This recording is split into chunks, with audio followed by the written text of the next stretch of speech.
अल्हम्दुलिल्लाहि रब्बिल आलमीन वल आक़िबतु लिल मुत्तक़ीन वस्सलातु वस्सलामु अला सय्यिदिल अंबिया वल मुरसलीन व अला आलिहि व अस्हाबिहि व अज़वाजिहि व ज़ुर्रिय्यातिहि व अहल बैतिहि वब्निहिल गौसिल आज़मिल जीलानी व मुईनिल मिल्लति वद्दीन व शैखिल इस्लामी वल मुस्लिमीन अअलल हज़रतिल इमाम अहमद रज़ा व अला इबादिल्लाहिस सालिहीन अजमाइन अम्मा बाद।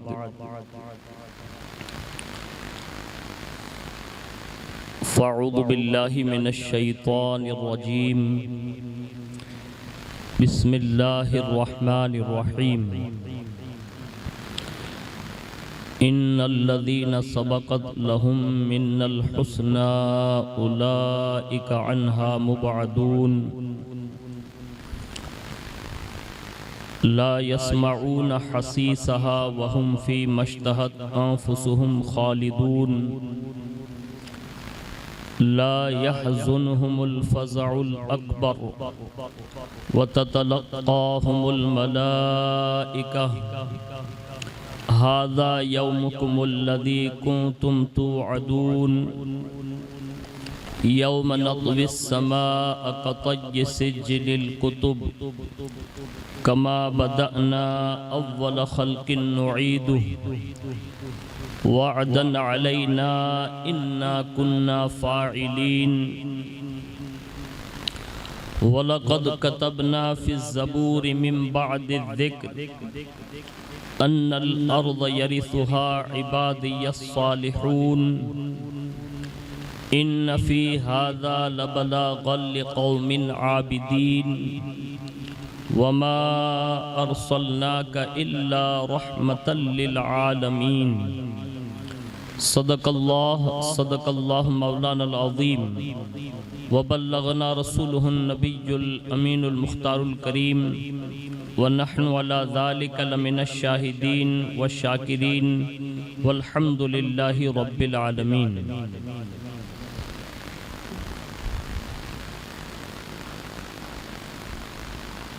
आइए सबसे पहले मज़हब अहले सुन्नत वल जमात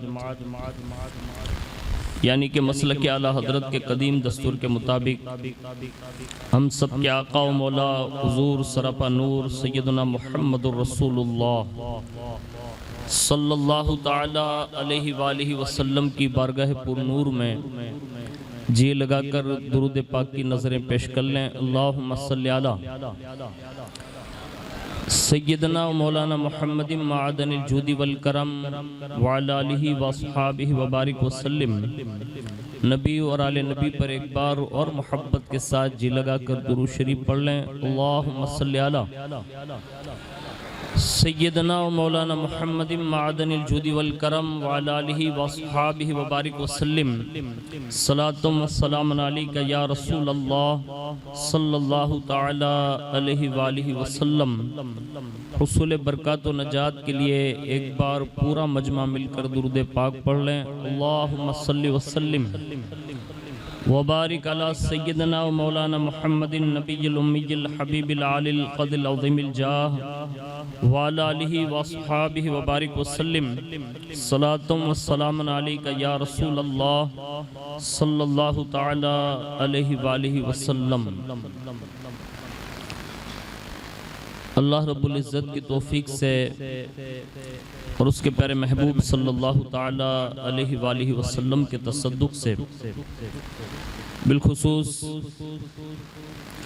पीराने पीर रोशन ज़मीर सैयदुना शेख अब्दुल क़ादिर जिलानी अल मारूफ गौसुल आज़म दस्तगीर रज़ी अल्लाह ताला अन्हु की निगाह इनायत से हम और आप वडाला की सरजमीन पर जश्न उस्मानी व फारूकी में खिराज अक़ीदत पेश करने के लिए हाजिर हैं। अल्लाह रब्बुल इज़्ज़त इन दोनों नुफूस कुद्सिया की बरकत व रहमत से हम सबको और रहती दुनिया तक हमारी नस्लों को भी सरफराज फरमाएं।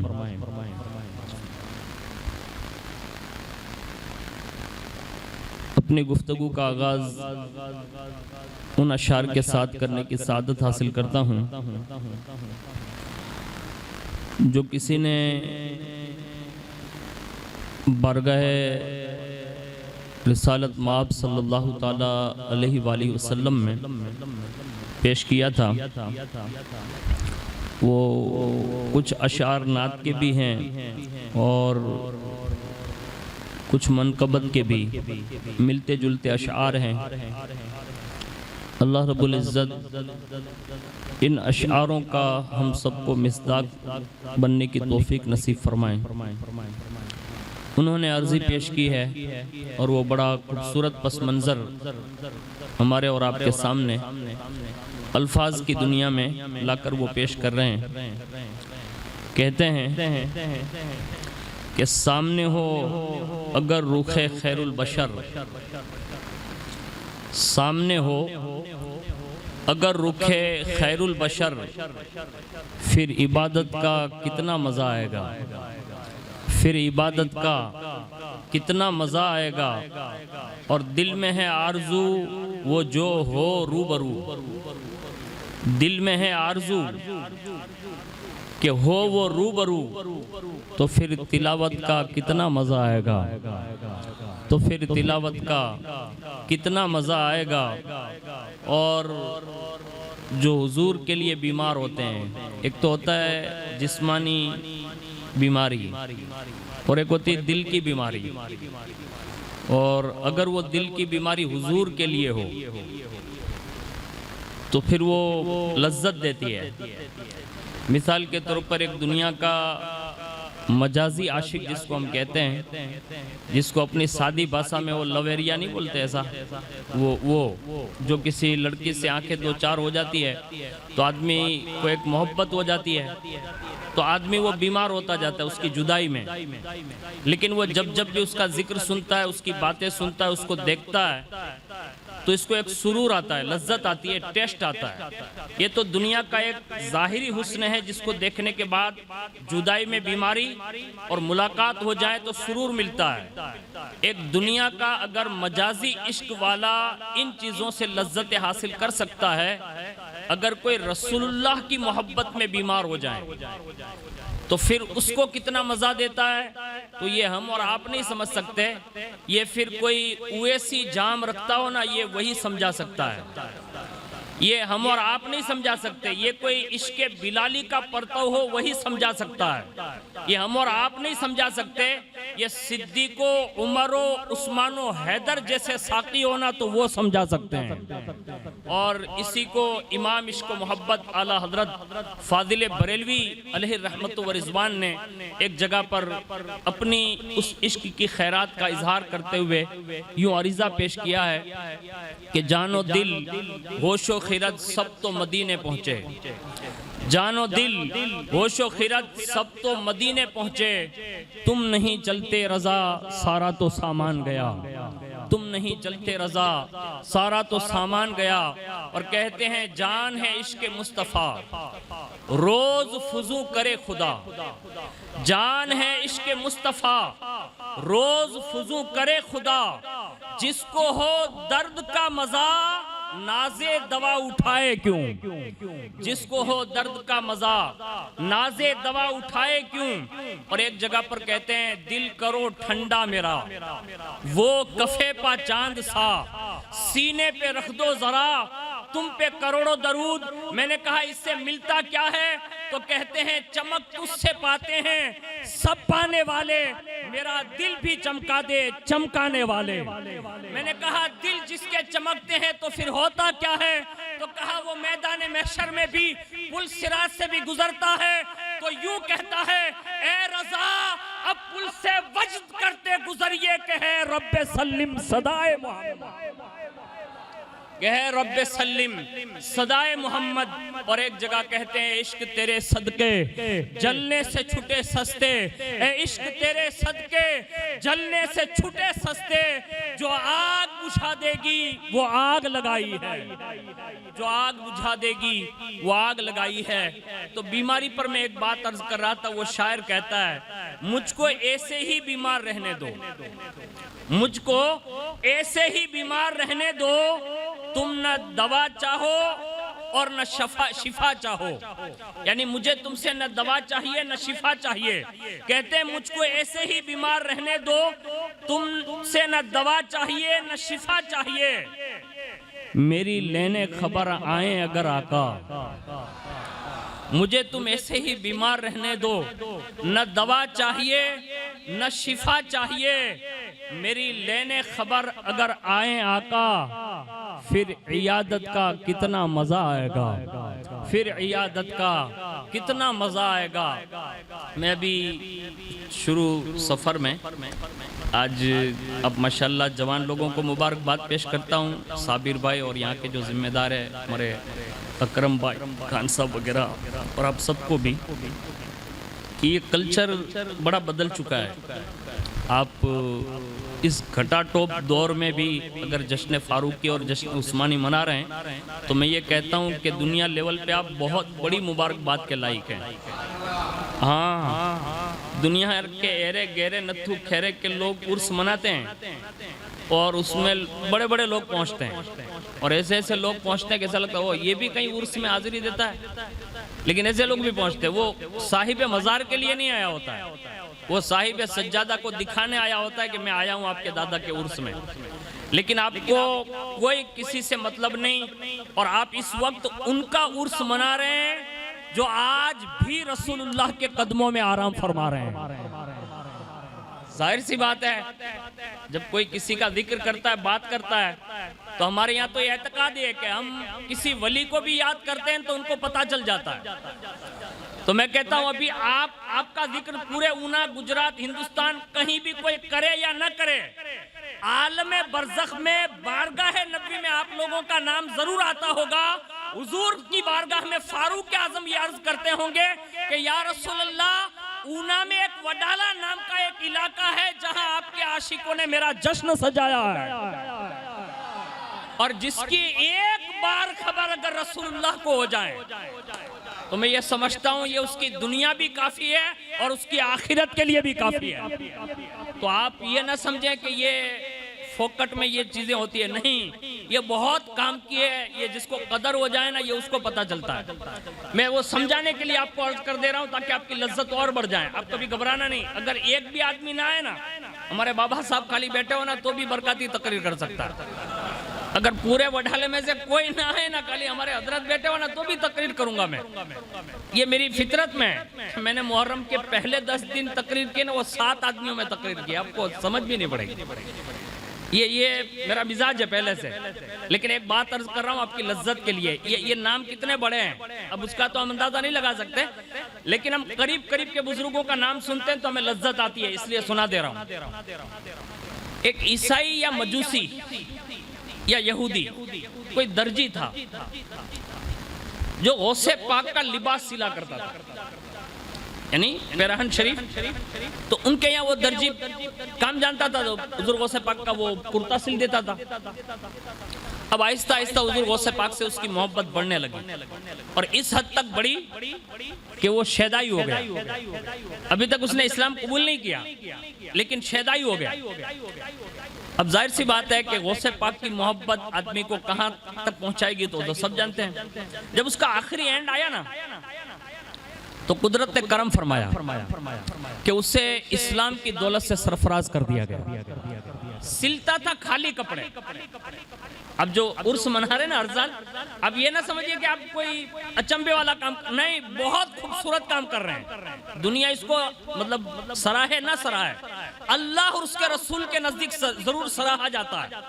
अब ये दर्जी जब इस्लाम कबूल कर लिया, अब जाहिर सी बात है कि नया नाम मुसलमान हुआ, थोड़े दिन हुए बीमार हुआ, तो एक दिन सूझी कि चलो आज हुजूर गौसे पाक की बारगाह में हाजिरी दे देते हैं। हाजिरी दी, कहा हुजूर मैं चंद साल पहले तो ये मजहब का था, अभी चंद रोज हुए कलमा पढ़ा, कोई ऐसा तो जानता नहीं कि इस्लाम क्या है, लेकिन अब मेरी बीमारी बढ़ती जा रही है, अगर मैं इसी बीमारी में चल बसा तो फिर क्या करूं,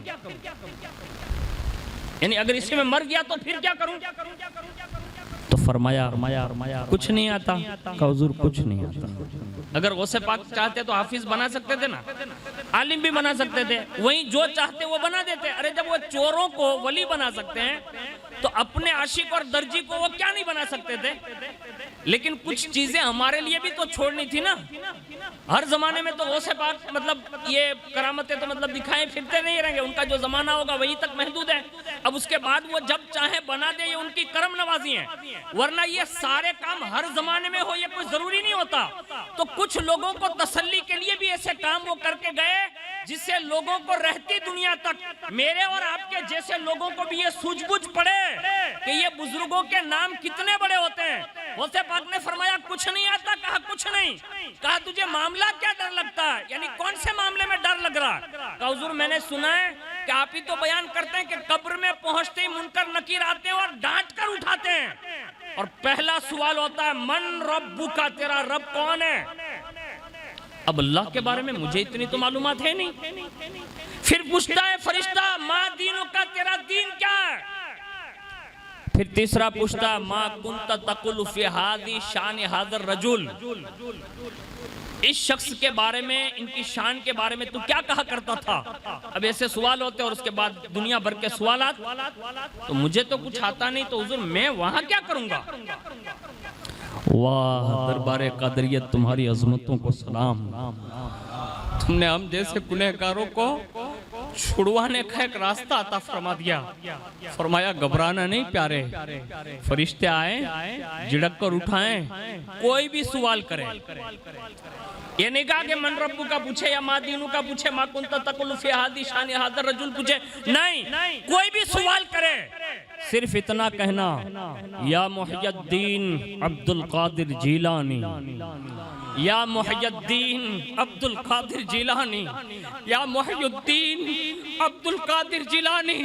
सिर्फ मेरा नाम लेते रहना, अल्लाह तेरी बख्शिश भी कर देगा, तुझे माफ भी कर देगा, और मुनकर नकीर के सवालात से तुझे आजाद करके जन्नत की खिड़कियां भी खुलवा देगा।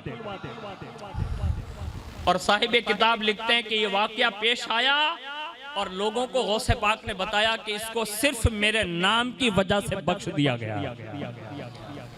मैं कहता हूं जब गौसे पाक के नाम पर छोड़ा जा सकता है तो क्या उमर बिन खत्ताब के नाम से नहीं छोड़ा जा सकता? क्या उस्मान ज़ुन्नुरैन के नाम नहीं छोड़ा जा सकता? क्या अबू बकर सिद्दीक और अलीउल मुर्तज़ा के नाम नहीं छोड़ा जा सकता? क्या माँ खातून जन्नत माँ आयशा सिद्दीका खदीजतुल कुबरा के नाम नहीं छोड़ा जा सकता? क्या जन्नती जवानों के सरदार इमाम हसनैन करीमैन के नाम पर नहीं छोड़ा जा सकता? गौसो ख्वाजा के रजा के नाम पर जब छोड़ा जा सकता है तो ये वजह होगा कि जब औलिया के नाम पर छोड़ा जा सकता है तो मुस्तफा की अहले बैत और सहाबा के नाम पर बदरजाए औला छोड़ा जा सकता है। लेकिन कोई ऐसा मानने वाला हो, बस उनसे अकीदत करके देखे। अब मैं फारूक आजम की अकीदत आपके सामने अपने अल्फाज में क्या बयान करूं। रसूलुल्लाह के जमाने में बस ज़बाने जिब्रील ये बयान किया हो। हुजूर फरमाते हैं उमर, जिब्रील मेरे पास आए थे और मुझसे कहते थे या रसूलल्लाह, पूरी कायनात में जब तक ये कायनात बाकी रहेगी इस्लाम सिर्फ 2 बार रोएगा। हुजूर ने फरमाया जिब्रील ये कब कब रोएगा?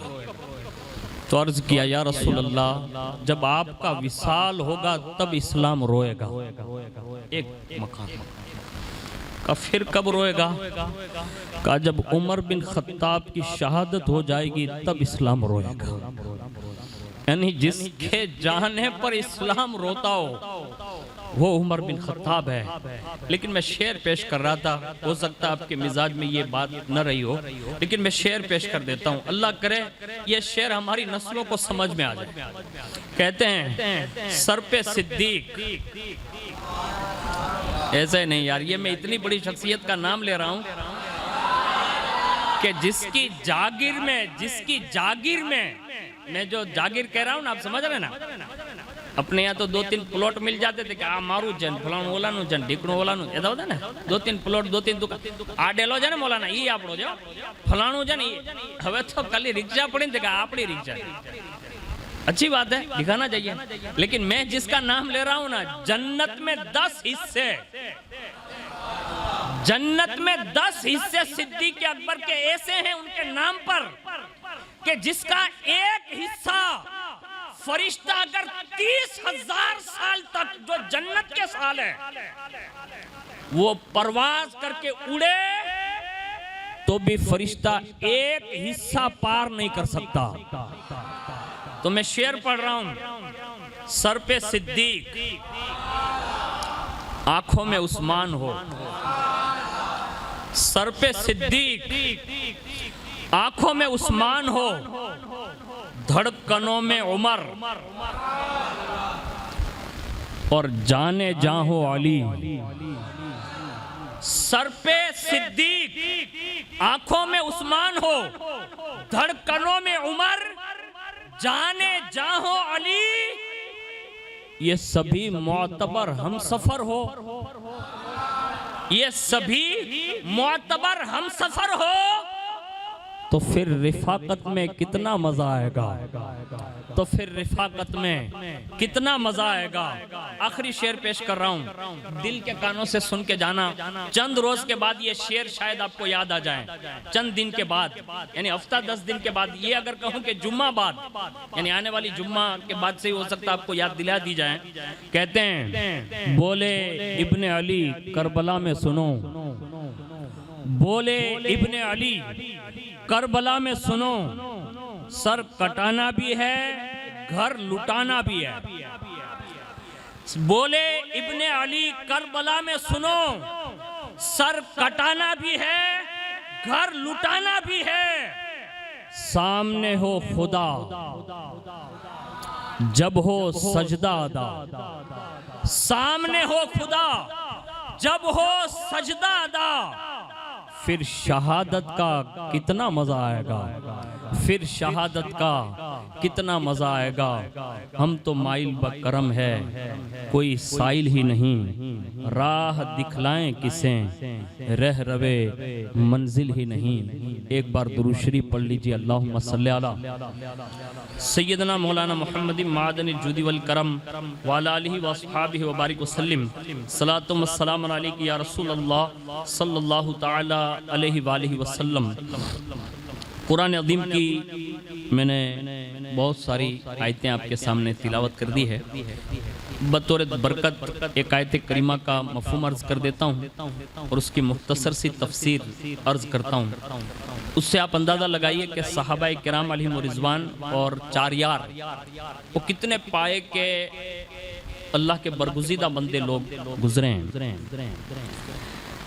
अल्लाह इरशाद फरमाता है इन्नल लदीना सबक़त लहुम मिन्नल हुस्ना उलाइका अन्हा मुबादून, बेशक वो जिनके लिए हमारा वादा भलाई का हो चुका वो जहन्नम से दूर रखे जाएंगे। आगे इरशाद फरमाया ला यस्माऊना हसीसहा, वो उसकी भनक न सुनेंगे। वहुम फी मश्तहत अंफुसुहुम खालिदून, और वो अपनी मन मानती ख्वाहिशों में हमेशा रहेंगे। ला यहज़ुनुहुमुल फ़ज़उल अकबर व ततलक़्क़ाहुमुल मलाइका हाज़ा यौमुकुमुल लज़ी कुन्तुम तुअदून, उन्हें गम में न डालेगी वो सबसे बड़ी घबराहट, और फरिश्ते उनकी पेशवाई को आएंगे कि ये है तुम्हारा वो दीन जिसका तुमसे वादा किया गया था।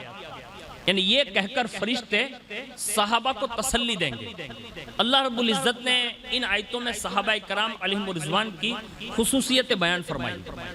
जिसमें सबसे बड़ी घबराहट से अमन में रहेंगे। यानी कयामत के दिन जहन्नम का जो शोर होगा ना वो पूरे उसमें सुनाई दे रहा होगा, लेकिन सहाबा ये भनक नहीं सुनेंगे, यानी उन्हें महफूज कर लिया जाएगा। यानी एक मुख्तसर सी आहट भी जहन्नम की किसी सहाबी को नहीं सुनाई जाएगी, यानी इतना प्रोटोकॉल दिया जाएगा। और साथ साथ में फरिश्ते जो हैं उनका सपोर्ट करते हुए कहेंगे, कहा ये वही दिन है जिसका तुमसे वादा किया जा रहा था। आज भी कभी कभी लोग कहते हैं ना कि ये मौलाना लोग ये सब बताते, ये सब होगा कब होता है ना, तो ये सारी चीजें इतनी जल्दी नहीं होगी। ये जो होगा ना उस दिन फरिश्ते खुद आकर कहेंगे कि ये जो तुमसे वादा किया गया था ना ये आज का ही दिन है। अभी कोई पूछे कि फारूक आजम के जश्न से फायदा क्या होगा, तो बजाहिर तो अभी आप मुझसे कोई पेमेंट तो नहीं लेते ना, बजाहिर तो मैं कोई लाखों रुपया आपको देके नहीं जा रहा हूँ, ना कमेटी वाले आपको कुछ देकर जा रहे हैं, तो इसका बेनिफिट मिलेगा कब? तो ये सहाबा की शान की आयतें बता रही है, ये कयामत के दिन मिलने वाला है।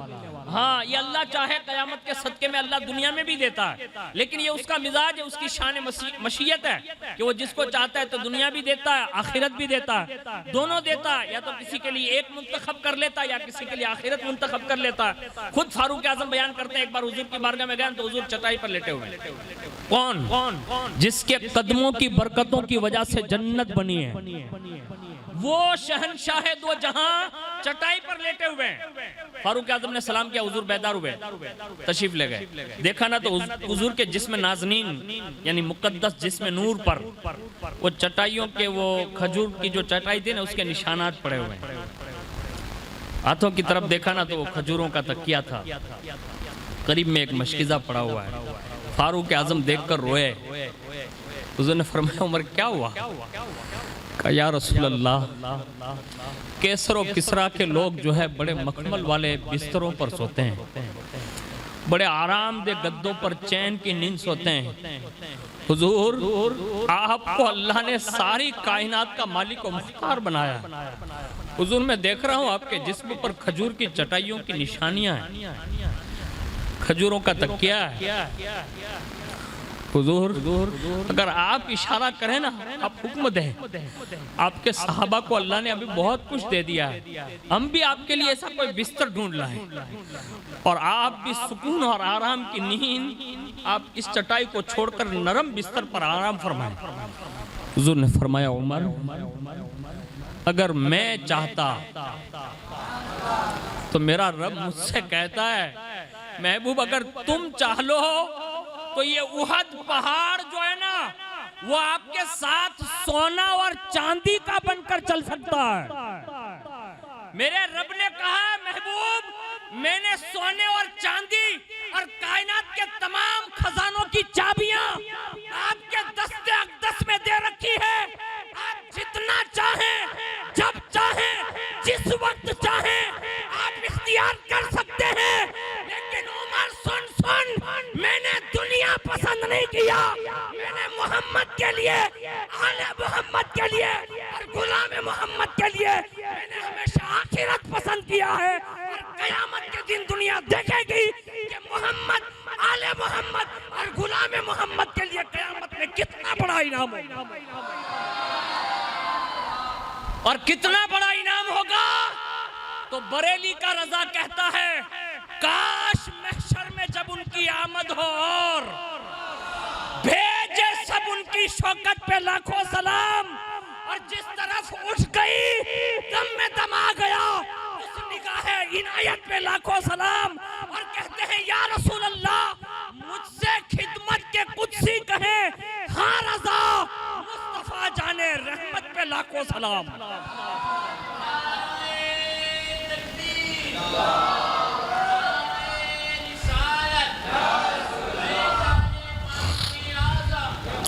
कयामत के दिन हुजूर का झंडा उरूज पर होगा। ये दुनिया में लोग चंद टके के लोगों को प्रवास करते देखकर दुनिया ये कहती है इनके पास ये है।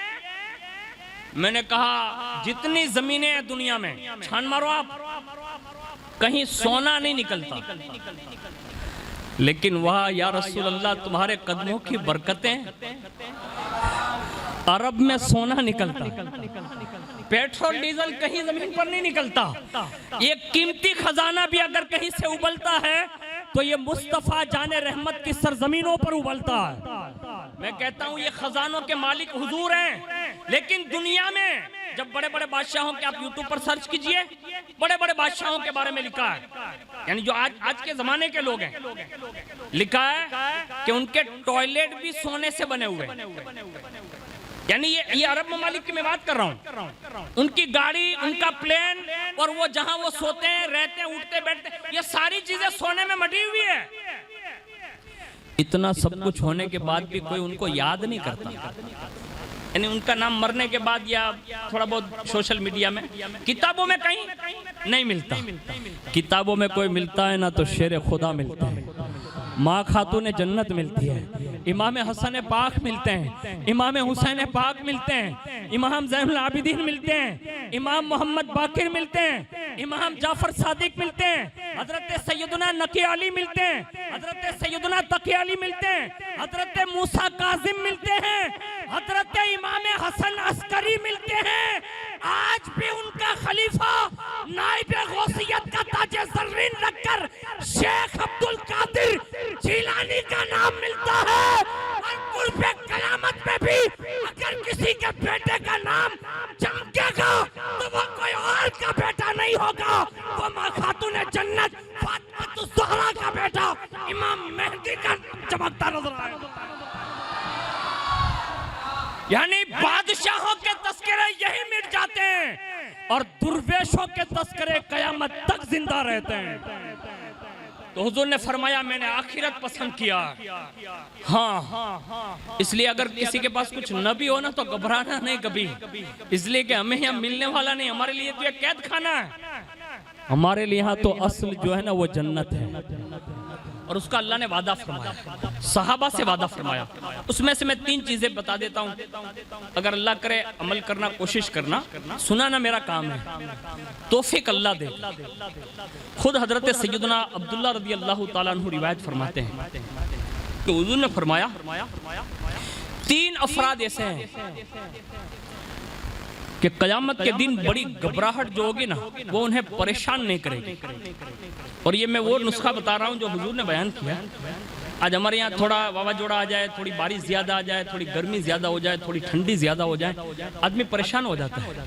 अभी ये बुखार का वायरस चल रहा है, पूरा उना बीमारियों में घिरा हुआ है। दुआ करनी चाहिए अल्लाह उन बीमारों को शिफा अता फरमाए। लेकिन एक थोड़ी सी घबराहट, मामूलात के मुताबिक हवा तब्दील हो जाए तो आदमी कंफ्यूज हो जाता है, घबरा जाता है। लेकिन कयामत का दिन जो है ना वो बड़ा भयानक है, और इतना बड़ा भयानक है कि हम उसका तस्वुर नहीं कर सकते। जिन लोगों ने इसको हकीकत समझ लिया ना कि ये हकीकत है ही, उसमें तो ईमान में तो कोई वो नहीं है ना, हमारे यहाँ डग्गू मगू चलता ही नहीं है। यकीन है हमारा कि कयामत है, लेकिन सुनिए उसमें घबराहट बहुत होने वाली है और वहाँ भयानक पस मंजर होगा। लेकिन कुर्बान जाएं, वहाँ जो धूप होगी ना उसके लिए हुजूर ने 7 आदमियों की एंट्री बताई है कि अर्श का साया ये 7 आदमियों को ही मिलेगा, यानी 7 अफराद का पासपोर्ट है उसमें, उसके सिवा नहीं हो। उसमें से एक वो बंदा है जो जवानी में तौबा कर लेता है, यानी जवानी में तौबा कर ले तो अल्लाह उसे अर्श का साया देगा, यानी वहां की धूप नहीं लगेगी उसको। अब आप अंदाजा लगा सकते हैं। नंबर 2, अगर कोई मादल्ला जवान औरत उसको गुनाह की दावत दे और वो ये कह दे कि मैं अल्लाह से डरता हूं, ये जुमला कह दे, तो अल्लाह उससे भी अर्श के साए में जगह अता फरमाएगा। तो ये 2 आदमी मैंने इसमें से बता दिए। अब जो ये आदमी बता रहा हूं ना 3, जिनको कयामत की घबराहट परेशान नहीं करेगी और उन्हें हिसाब की सख्ती भी नहीं पहुंचेगी, यानी वहां जो हिसाब किताब में सख्ती वो भी नहीं पहुंचेगी, और वो मखलूक का हिसाब खत्म होने तक, यानी हिसाब हो रहा होगा 6 घंटा वहां के हिसाब से, जो कयामत का दिन होगा ना उसके 6 घंटे में सबका हिसाब हो जाएगा। अब कयामत में सूरज इतना करीब है कि एक लम्हा आदमी ठहरना मुश्किल हो जाएगा, लेकिन वहां 6 घंटे जो हिसाब किताब का वक्त होगा ना, फरमाया ये 3 अफराद कस्तूरी जो है ना उसके वहां टीले बने होंगे। तो अल्लाह रब्बुल इज्जत उस हिसाब किताब के वक्त उन टीलों पर इन 3 अफराद को जमा फरमा देगा, यानी वो वहां रहेंगे, हिसाब किताब खत्म हो जाएगा, तब उसके बाद उसको लाया जाएगा। यानी वो कस्तूरी के टीलों पर जलवा फिगन होंगे। ये 3 अफराद कौन है?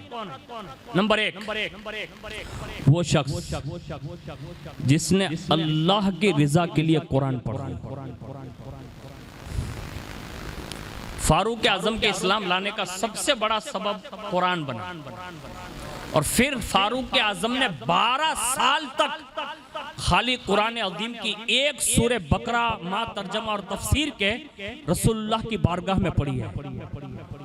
और फारूक आजम जब इस्लाम लाए ना तो 7 साल के बच्चे नहीं थे, 10 साल के जवान का नाम नहीं है, 15 साल के जवान का नाम नहीं है, बहुत बड़ी उम्र है फारूक आजम की।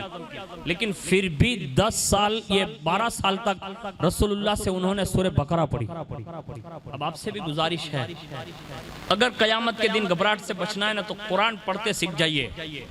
ये दुनिया जो है ना वो हमें और आपको सबको मशगूल लगती है। कहा मौलाना सब कुरान पढ़ने लगेंगे तो फिर घर पे खाएंगे क्या? तो मैंने एक बुजुर्ग की बात सुनी, आपको भी बता देता हूँ। जब भी आप रोजी पर जाए ना, हलाल रोजी कमा रहे हैं, वहीं जाएं, और वहीं जैसे आपने मतलब दरवाजा खोल लिया, बैठ गए, उसके बाद ऐसे हाथ उठा, दुरूद शरीफ पढ़े और उसके बाद कहे अल्लाह तूने ही फरमाया कि बाल बच्चों के पाल पोषण के लिए रोजी कमाना फर्ज है, तो मौला इस घर से फर्ज अदा करने हाजिर हुआ हूँ। मौला जितनी जल्दी मेरे घर का पूरा हो जाए, इतनी ज्यादा जल्दी रोजी दे देगा ना तो मैं तेरा फर्ज अदा करने के लिए तेरी मस्जिद तक भी पहुंचूंगा। ये दुआ कर ली, आप ट्राई करना, ये करना चाहिए। एक बुजुर्ग की आदत थी, वो रोजाना यही करते थे, डेली, एक दिन भी ऐसा नहीं जाता जिसमें ये दुआ ना करते। और अल्लाह का करम ऐसा कर, जोहर से पहले पहले, यानी जोहर की नमाज से पहले पहले जो दोपहर तक की जरूरत होती है उतना रिस्क अल्लाह दे ही भी देता, वो सीधे जोहर में पहुंच जाते, जोहर बाद फिर आते, फिर दुआ करते। असर से पहले पहले वो मिल जाता, फिर असर जाते, असर और मगरिब के दरमियान का वक्त होता, फिर दुआ करते। मगरिब और असर के दरमियान जितनी जरूरत होती है अल्लाह फिर दे देता। एक दिन वो बुजुर्ग कहते हैं, मेरी बेटी जो थी ना वो 15 साल की, 16 साल की, 20 साल की हो गई ना, तो मेरी बेटी ने मुझे कहा कि रोजी तो रोजाना अच्छी मिल रही है, अब बेटी जवान है, अब उसकी शादी के लिए खर्च चाहिए, यानी चिट्ठी में लिख के दिया बीवी ने, कहा बेटी जवान हो गई है, उसकी शादी के लिए खर्च यानी रिस्क चाहिए। नीचे उन्होंने दूसरी सतर लिख दी, कहा ये अल्लाह का काम है, अल्लाह ही पूरा करेगा। नीचे सिर्फ इतना लिखा, ये अल्लाह का काम है, अल्लाह पूरा करेगा, लिख लिया। चिट्ठी लेके अपना चली गए दुकान। जैसे ही चिट्ठी लेके दुकान पे बैठे ना, चिट्ठी सामने रखी और अल्लाह से कहा, अल्लाह मैं तो उसका बाप हूँ बेटी का, लेकिन मौला तू तो उसका रब है। जब 16, 15, 16 साल तक तूने मेरे यहाँ उसको परवान चढ़ाया, अब वो शादी के काबिल है। मेरी बीवी ने अर्जी रखी है, मौला वो उसकी माँ है, मैं उसका बाप हूँ, लेकिन तू तो हमसे भी ज्यादा मेहरबान है। मैंने तेरी जात पर भरोसे किए करते हुए इसमें नीचे लिखा है कि ये तो अल्लाह का काम है, अल्लाह ही पूरा करेगा। बस इतना कहा, फिर अपना दुकान खोल के बैठे ही थे। थोड़ी देर हुई, एक सेठ आए, सलाम कलाम किया, कहा फला हकीम साहब है ना? कहा हाँ। कहा इतने साल पहले से? कहा हाँ। कहा आप मुझे पहचानते? कहा नहीं। कहा मैं आपको पहचानता हूँ। आया सेठ, कहा मैं आपको पहचानता हूँ। कहा कैसे पहचानते हैं? अब उन्होंने पूरा तफसील से वाकया एक बयान किया जो मुझे यहाँ बयान करने की जरूरत, लेकिन वो तफसील बयान की। उसमें से एक बात उन्होंने ये बताई कि 15 साल पहले मैं जब यहाँ आया था ना, तो आपके करीब में कुर्सी पर करीब में एक छोटी सी बच्ची बैठी हुई थी। मैंने पूछा था कि ये कौन है, तो आपने कहा कि मेरी बेटी है। तो मैंने आपसे एक नुस्खा लिखवाया था कि मेरे यहाँ औलाद नहीं है, आप कोई नुस्खा दे देना कि अल्लाह मेरे यहाँ औलाद अता फरमाए। तो आपने उस वक्त हिकमत का एक नुस्खा लिखा था जो मैं बाहर देशों में जाकर उसका इस्तेमाल किया। अल्लाह ने मेरे यहाँ इस नुस्खे की बरकत की वजह से अल्लाह ने 3 बेटे अता फरमाए। ये कौन कह रहा? वो सेठ कह रहा, का 3 बेटे अता फरमाया। हर साल मैं यहाँ आता जाता हूँ, लेकिन आपसे मुलाकात नहीं हो पाई। आज अजीब के मुलाकात हो गई। लेकिन सुनिए, मेरे यहाँ एक खुशी का प्रसंग था, लेकिन जैसे मैं वहाँ पहुँचा ना तो वो खुशी जो है वो गम में बदल गई। क्या कहा? गम में बदल गई। लेकिन फिर भी मैं हिम्मत नहीं आ रहा। मैंने जो खुशी का साजो सामान जमा किया था ना शादी के लिए, अब मैंने ये तय कर लिया कि जिसके तवस्सुल से अल्लाह ने ये 3 बेटे अता फरमाए, 15 साल पहले उसकी एक छोटी बच्ची थी, अब वो जवान हो चुकी होगी और वो शादी के लिए इतना तो बड़ा दुकान उनका था नहीं, वो खर्चा कैसे लाएंगे। मेरे दिल में अल्लाह ने ये बात डाली है, बाहर बाजार के एक ट्रक खड़ा है और उसमें मुकम्मल शादी का साजो सामान लेकर आया हूँ। और ये आप यही समझे कि आपने जो अल्लाह की जात पर तवक्कुल किया है ना, ये उसका सिला है। आप उसको ले जाइए और बेटी की शादी का और भी खर्चा हो मैं यहीं देकर जाता हूँ। मैं कहता हूँ जब बंदा अल्लाह की जात पर भरोसा कर लेता है तो फिर अल्लाह गैब से यूं रोजियां देता है। तो पहला काम कहा, अल्लाह की रिजा के लिए जो कुरान पढ़ा और उसके साथ किसी कौम की उसने इमामत की और वो कौम भी उस इमामत पर राजी हो जाए। ये इमाम लोगों के लिए भी खुशखबरी है, उलमा के लिए भी। दूसरी चीज इरशाद फरमाई, वो शख्स जो अल्लाह की रिजा चाहते हुए लोगों को 5 नमाजों की तरफ अजान देकर बुलाए, अजान दे और देकर उसको बुलाएं, तो फरमाया अल्लाह उससे भी कयामत की घबराहट से महफूज रखेगा। तीसरी इरशाद फरमाई, वो गुलाम जो अल्लाह का हक और अपने आकाओं का हक अच्छे से अदा करता है, अल्लाह ताला उससे भी कयामत की घबराहट से महफूज रखेगा।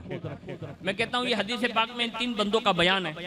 अब आप अंदाजा लगा सकते हैं कि जब आम बंदों के लिए इतना सब कुछ है, तो जो अल्लाह की रिजा के लिए हकीकी मानों में अल्लाह के लिए काम करते होंगे, उनके लिए अल्लाह ने कितनी वुसअतें रखी होंगी जिसका हम और आप अंदाजा नहीं लगा सकते। लेकिन हमें और आपको फारूक आजम रज़ी अल्लाह ताला अन्हु की जिंदगी से कुछ लेकर जाना होगा। अभी वक्त है ना कि टाइम पूरा हो गया है, कितने 10 मिनट वो किताब लगी। अल्लाहुम्मा एक मरतबा दुरूद शरीफ पढ़ लीजिए। अल्लाहुम्मा सल्ली अला सय्यदना मौलाना मुहम्मद मादनिल जुदी वल करम वाला आलिहि व अस्हाबिहि व बारिक वसल्लम सलातो व सलाम अलैका या रसूल अल्लाह सल्लल्लाहु तआला अलैहि व आलिहि वसल्लम।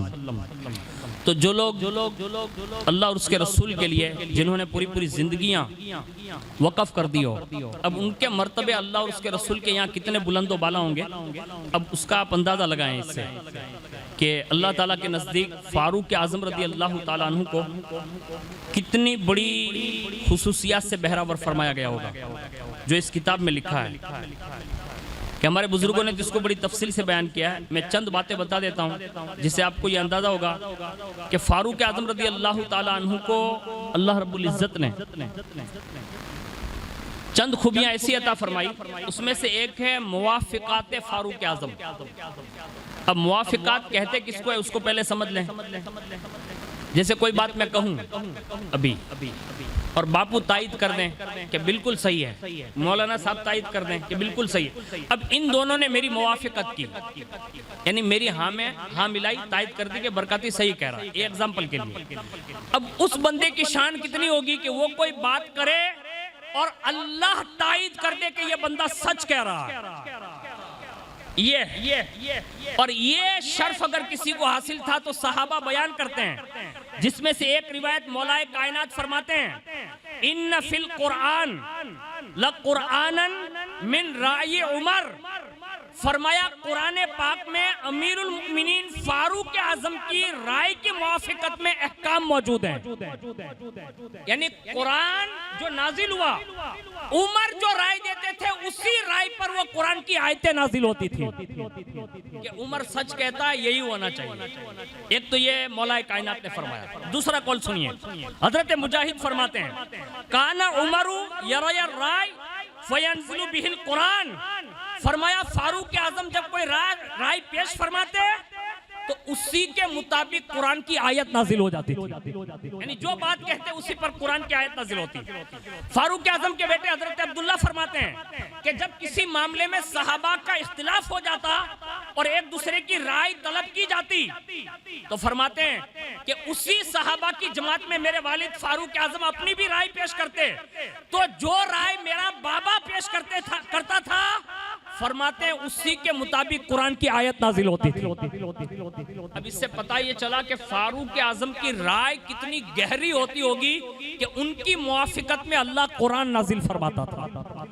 यानी उनकी तायद होती थी कि उमर सही कह रहे हैं। तो उसमें एक तो होती है किताबुल्लाह की तायद और एक होती है रसूलुल्लाह की तायद और एक होती है सहाबा की तायद और एक होती है दिगर मुवाफिकात, यानी कोई भी मामला पेश आए तो सबकी राय।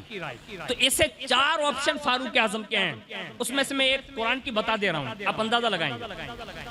हजरत अनस बिन मालिक फरमाते हैं कि फारूक आजम रज़ी अल्लाह ताला अन्हु ने इरशाद फरमाया कि 3 बातों में अल्लाह ताला ने मेरी राय की मुआफिकत फरमाई है। यानी 3 बातें मैंने ऐसी कही जिसमें अल्लाह ने कुरान नाजिल फरमाया। पहली बात, क्या उनकी राय होती थी?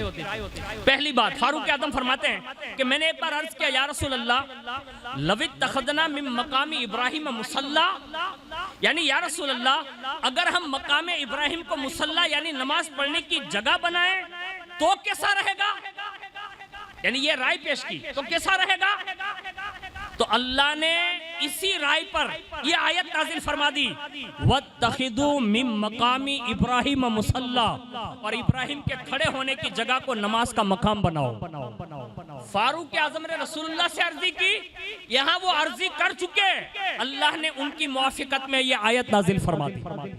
अब यहाँ मकाम इब्राहिम है क्या, तो वो भी हमें और आपको पता होना चाहिए। हमारे साबिर भाई माशाल्लाह उम्रा कर चुके हैं, अल्लाह ताला सलामत रखे, और साबिर भाई के सदके में अल्लाह हम सब जवानों को भी बार बार उम्रा की तौफीक अता फरमाए।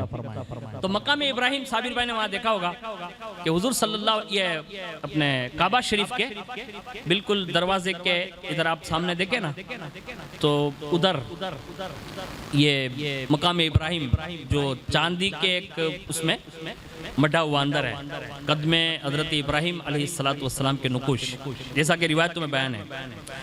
और एक रिवायत ये है कि मकाम इब्राहिम वो मुबारक पत्थर है जिस पर हजरत इब्राहिम अलैहिस्सलाम ने काबा शरीफ की दीवारों की बुनियाद जो है बुलंद फरमाई थी, यानी उस पर चढ़कर। और आप अलैहिस्सलाम ने जैसे उस पर अपना कदम रखा तो खास वो हिस्सा अल्लाह की कुदरत से मिट्टी की तरह नरम हो गया और इब्राहिम खलीलुल्लाह अलैहिस्सलाम के दोनों कदमे नाज के निशान उसमें सबत हो गए। आज भी वो नुकुश वो बहिफाजत काबा शरीफ के सामने ही बिल्कुल है वो, और थोड़ा सा दूर है। तो ये अल्लाह रब्बुल इज्जत ने इस पत्थर को ये बरकत अता फरमाई। और इस पत्थर की शान देखें, कुरान में 2 जगह पर इस चीज का जिक्र भी किया गया। यानी पत्थर अगर नबी से मोहब्बत करके अपने सीने में उनके कदम जमा लें तो कुरान उसका जिक्र करता है। मुझे बताओ, जब खलील के कदम की ये बरकत मिलती है, अगर आज भी उम्मती मुस्तफ़ा जाने रहमत की मोहब्बत अपने सीने में बसा लें तो दुनिया आज भी उन्हें महफूज रख सकती है, लेकिन हमें और आपको ये करना होगा। दूसरी रिवायत सुने,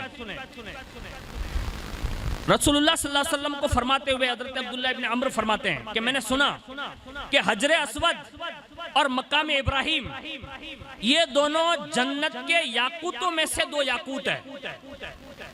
अगर अल्लाह ताला इन दोनों के नूर को न मिटाता, यानी ये दोनों इतने चमकते थे, और अगर अल्लाह इनके नूरों को न मिटाता तो फरमाया मशरिक और मगरिब की हर चीज रोशन कर देते।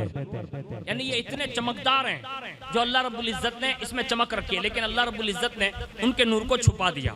तो मैंने ये एक बात आपके सामने इस आयत के ज़िम्न में अर्ज कर दी जिसकी तायद कुरान ने फरमाई। अब मैं वो तायद बता दे रहा हूँ जो रसूलुल्लाह ने फारूक आजम रज़ी अल्लाह ताला अन्हु की तायद फरमाई। उसमें से एक ये भी है कि फारूक आजम रज़ी अल्लाह ताला अन्हु हुजूर के ज़माने में जब भी कोई बात करते थे तो एक अजब वाक़या पेश आता था, और उस वाक़ये के बाद जो आखिरी राय अगर किसी की मतलब मुआफ़िकत में हो जाती ना तो वो फारूक आजम नजर आते। शुरुआत में हज़रत अब्दुल्लाह इब्न ज़ैद बयान करते हैं कि हुजूर सल्लल्लाहु अलैहि वसल्लम ने लोगों को नमाज की दावत के लिए बुलाया, यानी नमाज पढ़ने के लिए। अब जब नमाज की फर्जियत का हुक्म आ गया, सबको दावत दी गई, तब उसमें मीटिंग हुई कि आज के दिन तो सब आ गए, अब रोजाना के लिए सबको बुलाएं तो फिर करें क्या, उनको बुलाया कैसे जाए, यानी सबको बुलाने के लिए करें तो क्या करें। अभी भी हमारे यहाँ अल्हम्दुलिल्लाह अल्लाह का शुक्र अदा करना चाहिए, हम जिस हिंदुस्तान में रहते हैं हमारे यहाँ हर मस्जिद के मीनारे से अजान की आवाज़ आती है। अल्हम्दुलिल्लाह अल्हम्दुलिल्लाह अल्लाह का शुक्र अदा करते हैं, करोड़ एहसान अल्लाह का अदा करते हैं कि उसने हमारे कानों को ऐसा बाबरकत बनाया है कि हमारे ऊना में अल्हम्दुलिल्लाह तकरीबन 12 या 13 के करीब मस्जिदें और इबादतगाहें मिलाकर अल्हम्दुलिल्लाह मौजूद है और हर जगह से अजान की आवाज़ आती है माशाअल्लाह। और मेरे ख्याल से यहाँ भी 5 वक्त अजान होती है अल्हम्दुलिल्लाह। तो ये हमारी और आपकी बरकत के लिए बहुत बड़ी चीज़ है। इसको सुनिएगा खाली कि ये अजान वजूद में कैसे आई, जिससे हमें और आपको अंदाजा होगा कि ये अजान वजूद में कैसे आई। वो फरमाते हैं कि हुजूर के बारगाह में सब हाजिर हुए तो हुजूर ने फरमाया कि नमाज के लिए सबको बुलाएंगे कैसे। तो सब अपने अपनी राय पेश करने लगे, सबने राय पेश की।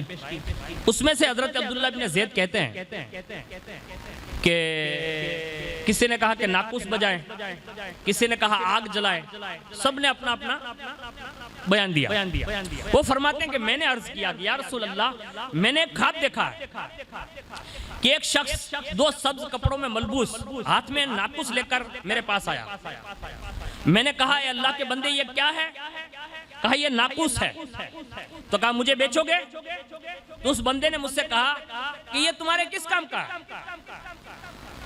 तो मैंने उससे कहा कि नाकुस में बजाऊंगा ना तो मैं नमाजों के लिए लोगों को बुलाऊंगा, यानी नाकुस बजाकर आवाज देकर लोगों को नमाज के लिए बुलाऊंगा। तो वो कहने लगा कौन वो बंदा, अगर तुम चाहो तो मैं इस नाकुस से बेहतर कोई चीज तुम्हें बुलाने के लिए दे दूं। अब यहाँ से अभी मुहर्रम शरीफ भी आ रहा है ना, तो आप बधा जोवा तो जाइए चाहिए ना, है ना। आप नहीं जाते होंगे, अच्छे लोग भी माशाल्लाह, मैं नहीं कहता कि सब जाते, लेकिन हमारे यहाँ कमजोरी एक बहुत बड़ी है। बधा जाए तो आप जवा हूँ वांधो मोलाना होता ने ऐसा एम पी गायु बायु रिक्शायु बधु भेड़ियों थाय तो एम थोड़ा वधारे ठोवा लगे तो थोड़ा वधारे माणसो वया जाए। एमां लीला पीला कपड़ा आवे, बकरी कट बाल आवे, थोड़ा पीला थोड़ा कुतरा देवान, थोड़ा घेंटा देवान, थोड़ा हाथी देवान, बधाए भेड़ा थाय ने बधाए निकले बधी, है ना, ऐसा होता है।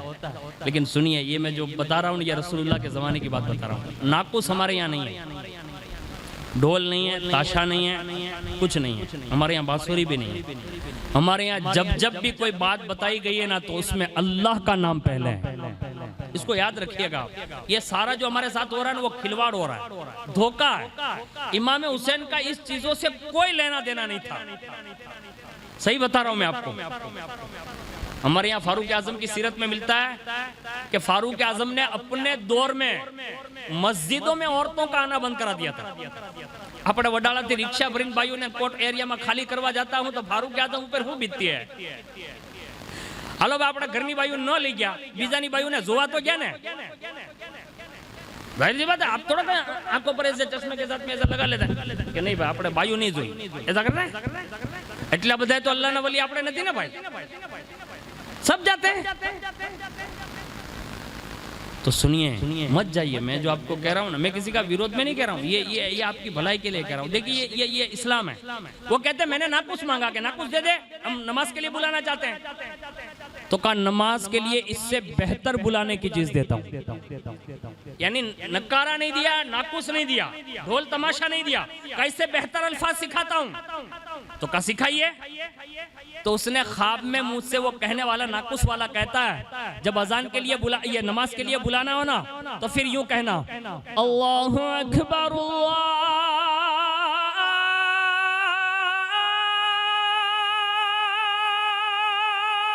अकबर। कितनी प्यारी आवाज होती है यार, अल्लाह का नाम बुलंद करते हैं। ये रोजाना 5 वक्त होता है यार। कभी इस आवाज की लज्जत कहीं मस्जिद हो ना तो उसमें सुनना आप, सही बता रहा हूँ, इसकी बड़ी ताकत है। दुनिया में जितनी आवाजें हो रही है ना, डीजे ये वो सब, ये थोड़ा दूर जाकर फिर बंद हो जाती है, इसकी आवाज ऊपर जाती ही नहीं। लेकिन ये आवाज अर्श तक जाती है, अर्श तक जाती है।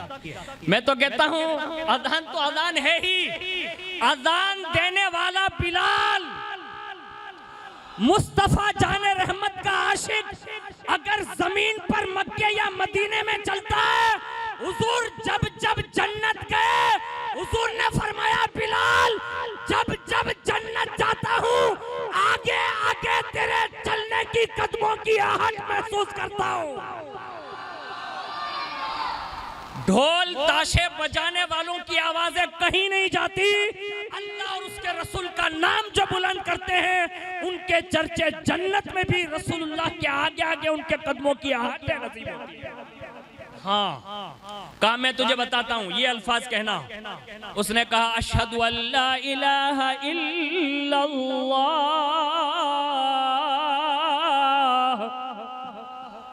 उसने कहा फिर ये कहना हय्या अलस सलाह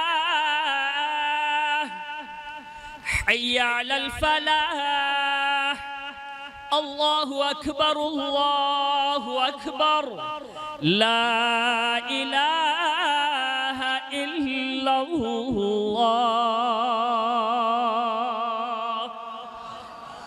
हजरत ज़ैद बिन अब्दुल्ला कहते हैं कि या रसूलल्लाह उसने मुझे ये कलमात सुनाए। तो हुज़ूर ने फरमाया, कहा जाओ जाओ तुम जल्दी लोगों को बुला लाओ। सबको हाजिर किया, कहा अपना ख्वाब सुनाओ। उन्होंने फिर अपना ख्वाब सुनाया। हुज़ूर ने फरमाया तुम जो कहते हो ना वो बिलाल को सिखाओ, तुम जो अल्फाज तुम सीख के आए वो बिलाल को सिखाओ, इसलिए कि तुम्हारे से ज्यादा बिलाल की आवाज बुलंद है। तो फरमाते हैं कि मैंने हजरत बिलाल को लिया, उनको ऊंची जगह पर खड़ा किया और मैं जैसे जैसे कलिमात बताता जाता, मैं जैसे जैसे कलिमात बताता जाता बिलाल बुलंद करते जाते।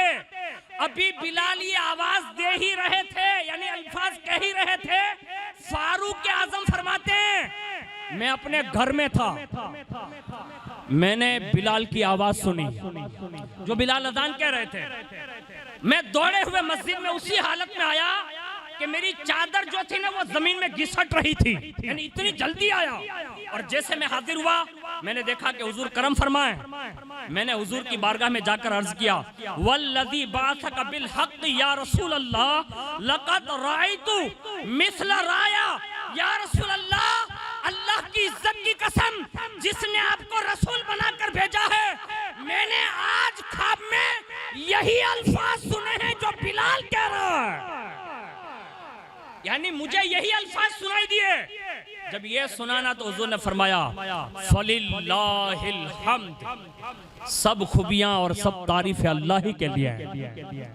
हाँ, अब ये बात पूरी हो गई। अब आप सोचेंगे कि इसने अशहदु अन्ना मुहम्मद रसूलुल्लाह क्यों नहीं पढ़ा होगा, है ना, है ना, बदाना विचार तो वजह से ना भाई।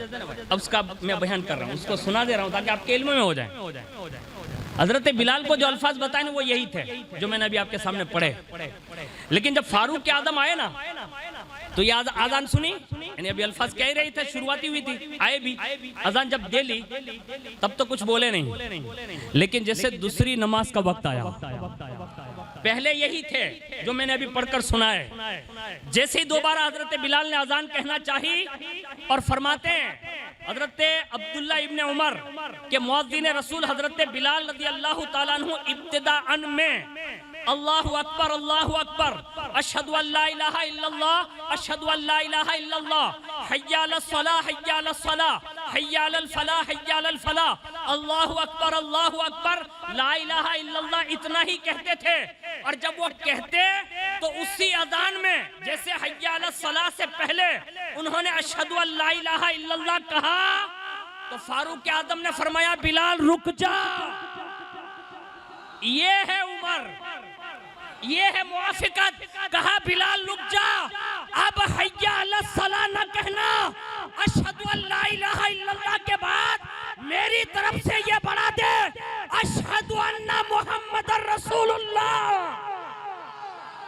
अशहदु अन्ना मुहम्मदर रसूलुल्लाह। यानी अब ये भी गवाही दे कि बेशक मैं गवाही देता हूँ कि मोहम्मद अल्लाह के रसूल है। और जैसे ही हजरत फारूक आजम ने ये राय दी, हुजूर सुन रहे हैं, हुजूर सुन रहे हैं, और ये हाजिरी की बात बता रहा हूँ, हुजूर सुन रहे हैं। जैसे ही हजरत बिलाल ने ये मतलब सुना तो हुजूर वहीं से सुनकर फरमाते हैं कोल कोल कोल कोल या बिलाल कमा अमरा का उमर, ए बिलाल ऐसा ही कर जैसा मेरा उमर बिन खत्ताब कह रहा है। पता ये चला अजान में जो ये कलमा है ना अशहदु अन्ना मुहम्मदर रसूलुल्लाह,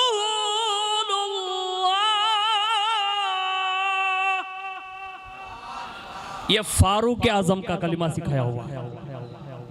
अभी मैंने पहले अजान दी तो कैसा लगा, मतलब वो हुआ ना यार, ये क्या हो गया, बरकाती भूल गया क्या, ऐसा होगा ना, एक ठेस पहुंचते ना भाई, हुजूर से मोहब्बत है यार। हुजूर का जब तक नाम नहीं सुनते ना चैन और सुकून नहीं मिलता, लेकिन ये चैन और सुकून का सबब है उमर बिन खत्ताब। हाँ, आखिरी बात, हजरत उस्मान गनी, अल्लाह अल्लाह, अल्लाह ने उनको बेशुमार नेमतों से नवाजा। मुझे उन्होंने आकर बताया कि हजरत उस्मान गनी का भी साथ में बयान है, मेरे इल्म में नहीं था, लेकिन मैं एक आखिरी बात बता दे रहा हूँ। ये कैमरे की लाइट है, ये है, चमक रहा है ना हमारा हॉल। जन्नत के बारे में किसी साहबी रसूल ने पूछा था कि या रसूलल्लाह, क्या जन्नत में भी रोशनी होगी, यानी उजाला होगा वहाँ? कुर्बान जाएं हजरत उस्मान गनी की अजमतों पर। हुजूर ने फरमाया हाँ हाँ। कहा हुजूर वहाँ रोशनी कैसे होगी, यानी फॉक्स लाइट होंगे, बड़े बड़े बल्ब होंगे, ये अभी की जो चाइना की लाइटें निकली वो होगी, क्या होगा? हुजूर मुस्कुरा कर फरमाते हैं, मेरे सहाबी, मेरा उस्मान जब जन्नत में दाखिल हो जाएगा पूरी जन्नत रोशन हो जाएगी।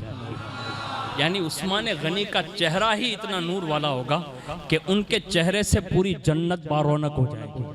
तो ये अल्लाह रब्बुल इज़्ज़त ने इन सहाबाए किराम अहले बैत अतहार को इतनी बड़ी मंजिलों से फाइज फरमाया है। अल्लाह से दुआ करता हूँ अल्लाह ताला मुझे, आपको सबको अल्लाह की, अल्लाह के रसूल की, हुजूर के अहले बैत और सहाबा और पंजतन पाक की सच्ची पक्की मोहब्बत अता फरमाएँ। अल्लाह हम सबको गौसे पाक, गरीब नवाज, मखदूम पाक, निज़ाम पाक, साबिर पाक, फरीद पाक, इमाम इश्क मोहब्बत रज़ी अल्लाह तआला अन्हु के नक्श कदम पर चलने की तौफीक अता फरमाएँ।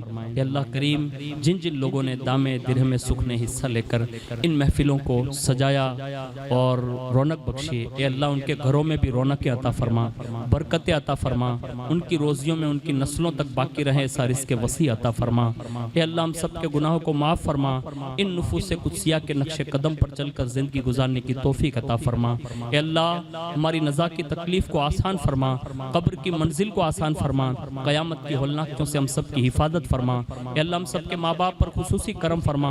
अल्लाह जितने जवान यहाँ बैठे मौला हम सबको जवानी में ही सच्ची तौबा की तौफीक अता फरमा दे, गुनाहों से बचा ले, नेकियों से मोहब्बत अता फरमा दे। ए मौला हम सबको हुकूकुल इबाद की तौफीक अता फरमा। हमारे उलमा, सादात, मशाइख, तहरीक तंजीमें, कमेटियाँ, जितने भी लोग दीन हनीफ का काम कर रहे हैं मौला सबकी हिम्मतों को दुबाला फरमा दे। मौला सबकी रोजियों में बेशुमार बरकतें अता फरमा दे। अल्लाह जीते जी बार बार 100,000 बार सैयदना फारूक आदम, सैयदना उस्मान गनी रज़ी अल्लाह तआला अन्हु के सदक़े में हम सबको हज उम्रा की सादत अता फरमा, हज उम्रा की सादत अता फरमा। तुझे